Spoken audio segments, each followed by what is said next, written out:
Britain was forced to rely on NATO allies for help hunting down a suspected Russian submarine lurking off the UK coast, we can reveal. Spy planes from the US and Canada were scrambled to try and find the secret Kremlin sub patrolling western Britain. A flight tracking website plotted the movements of friendly aircraft thought to be desperately looking for the vessel at the end of last month. A separate website posted a picture of a Royal Navy hunter-killer submarine arriving on the Clyde, possibly after a search mission for its Russian counterpart.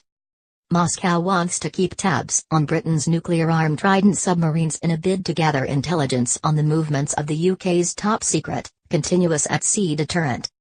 But Britain's ability to find Russian subs and scupper their spying missions has been hampered since David Cameron scrapped the RAF's Nimrod maritime surveillance planes as he swung the austerity axe in 2010.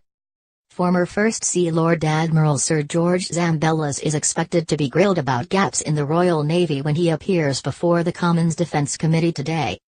Former Defence Secretary Sir Michael Fallon warned of an extraordinary increase in Russian submarine activity in the North Atlantic when he gave evidence to MPs last month. In fact, as he was speaking on October 25, NATO planes were above the ocean believed to be looking for a Kremlin sub.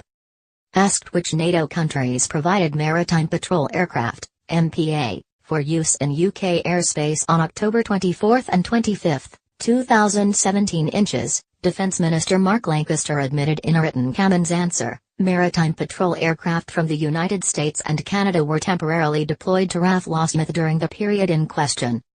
Separately, the MOD has admitted the RAF's full fleet of Poseidon P-8 spy planes to replace the Nimrods will not be operational until 2024.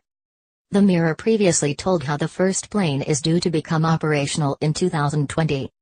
But it will be 2024 by the time all 9 planes, adapted from Boeing 737 passenger aircraft, take to the skies, meaning Britain will have been without a full fleet of maritime patrol aircraft for 14 years.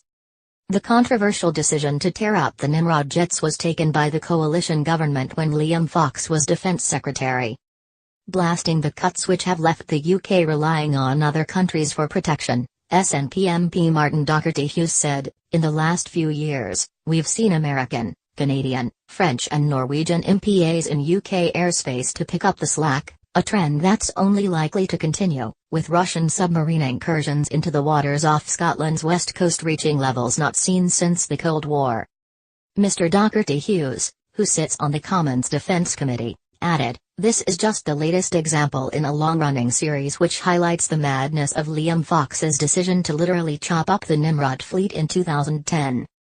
Given that we now know it will be 2024 at least until the new fleet of P-8s are available, 14 years is an awful long time to wait for a sovereign capability that used to be the source of great pride.